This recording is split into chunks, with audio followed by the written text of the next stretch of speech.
Oh, by the way, I want to be clear. Might be a hot take, but I actually think it makes a lot of sense. I have no problem with the U.S. military budget being disproportionately put on the NRO.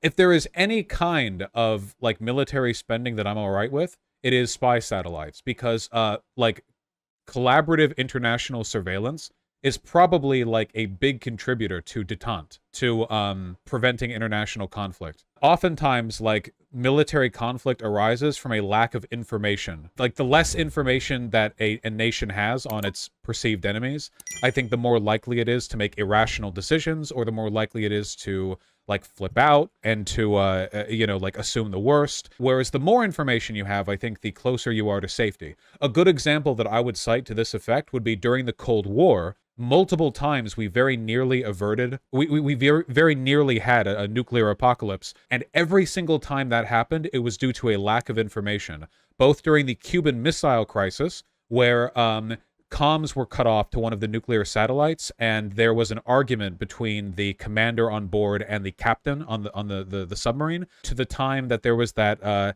nuclear arsenal watchman who saw that there was, like, a radar incoming, like Russia was about to be struck with missiles, and rather than fire nukes in retaliation like he was supposed to, he waited, and it turns out it was a bug. Almost every time we got really close to the end of the world, it was because of a lack of information. And honestly, governments are going to spy anyway. So, look, spy satellites, sure.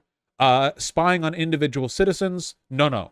I'm talking about spying for military purposes. The more military info that you have, the more likely I think it is that you'll prevent that kind of stuff from happening. That's just my opinion. It's something that I've thought for a while. I don't know if I'm wrong. I don't know if there's, like, a really good counter-argument I'm unaware of, but every time I think about it, it feels like that's the right call. You don't want the CIA spying on individuals, but you kind of want the NRO to just know what's going on in the world around. And every other country, too. China, I want them all to. I want every country to have a ton of international info. I would love it if there was an international standard of disclosure where all countries were expected to make, like, their territory available to satellites, and for that satellite info to be made available publicly, down to a certain level of fidelity. I'm not talking looking through people's bathroom windows. I don't know. It's complicated. Just, shouldn't that be a global entity? Yeah, ideally. Yeah, for sure. The more global it is, the better. I don't know. You think that can work? All I know is that from everything that I've read on all these times we've come close to the end of the world, it has been because of a lack of info, not the presence of info. If the military can at any time pull up really reliable, like, global information on where, like just like what's going on,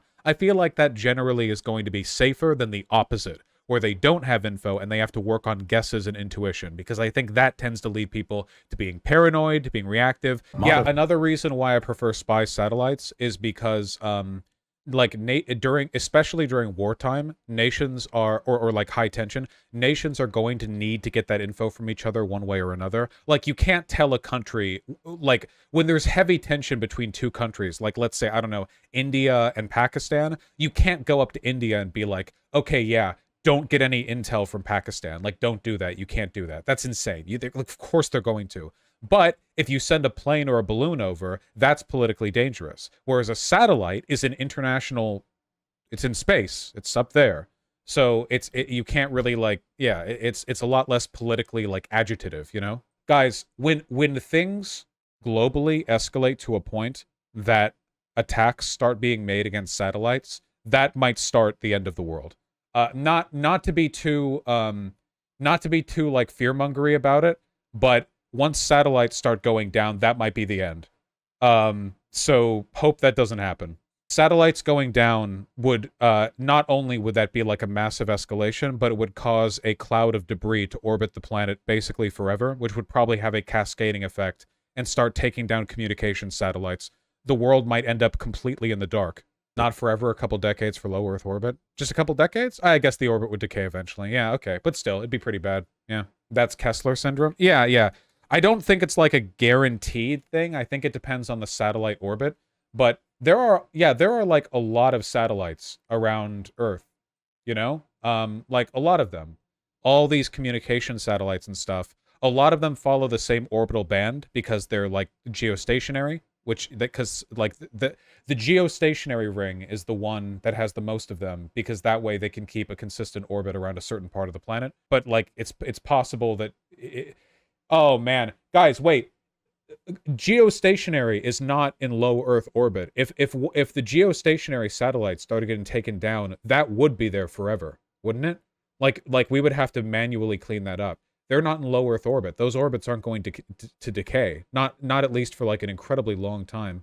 Thankfully, though, spy satellites are low Earth orbit, I'm pretty sure. Right? They have to be, because they're taking photos of the Earth. They have to be up close. Low Earth orbit is not at all vulnerable to Kessler syndrome. Okay, so it'd be the geostationary orbit. That's not good. Space is big up there. Yeah, but one satellite's pretty big too, right? You'd be creating a bunch of like millions of little bullets moving like 10 times faster than any bullet on Earth. See, this seems kind of bad, man. I don't want to fearmonger or whatever, but on the 11th of January 2007, China conducted an anti-satellite missile test in which one of their FY-1C weather satellites was chosen as the target. The collision occurred at an altitude of 865 kilometers when the satellite with a mass of 750 kilograms was struck in a head-on collision by a kinetic payload traveling with a speed of 8 kilometers a second in the opposite direction. The resulting debris orbits the Earth with a mean altitude of 850 kilometers, which will likely remain in orbit for decades or centuries. The destruction of the Cosmos 1408 satellite by a Russian ASAT missile in November 15, 2021 has created a large debris cloud, with 1,500 pieces of debris being tracked and an estimated hundreds of thousands of pieces too small to track. Since the satellite was in a polar orbit, and its debris is spread out between the altitudes of 300 kilometer and 1,000 kilometer, it could potentially collide with any low Earth orbit satellite, including the ISS and the Chinese space station. So thanks, Russia. Very responsible of you. Wait, hold on. Laser Broom, a proposed ground-based laser beam-powered propulsion system whose purpose is to sweep space debris out of the path of other artificial satellites such as the ISS. It would heat one side of an object enough to change its orbit and make it hit the atmosphere sooner. Space researchers might propose a laser broom could help mitigate the Kessler syndrome. Space-based laser broom systems using a laser mounted on a satellite or space station have also been proposed. That could be cool. How exactly do you power it? Well, hey, maybe if fusion takes off, or whatever. Laser anti-sat weapons can be scary too. There's your anti-satellite capability without needing to explode it. It might not work against heavier stuff. I want a laser broom. Lasers have a crazy inefficient optical output compared to actual input. Okay, but we're talking about shooting like pieces of dust out of space, right? Even just turn it into vapor so it's irrelevant. Well, what you would do... So wait, if I understand this correctly, what you would do is this, right? If you have the Earth, and then you have debris that's in orbit, all orbits are asymmetrical, at least a little bit, right? If we can imagine that this is an elliptical orbit in which this is called the periapsis, right? Or the apoapsis. Is the apoapsis the one that's farthest or closest? What is this? Apo high, peri low? Okay, this is the apoapsis. So if it was going in this direction, like orbiting around the Earth in this direction, that would mean that as it's coming around here, you would have like a laser station here, and you would fire at it like this. And that would push it up a little bit on a new path, but it would also slow it down and bring down the orbit on the other side, on its apoapsis over here. And then it would get into the Earth's atmosphere and it would burn up in the atmosphere. Basically, like you would find debris and you would target it at the optimal point from the right angle, kind of. Sort of. I think I'm on the right track at least, right? I'm not a scientist, but it kind of like that, right? And then you would bring it down here, and then it would burn up in low Earth orbit.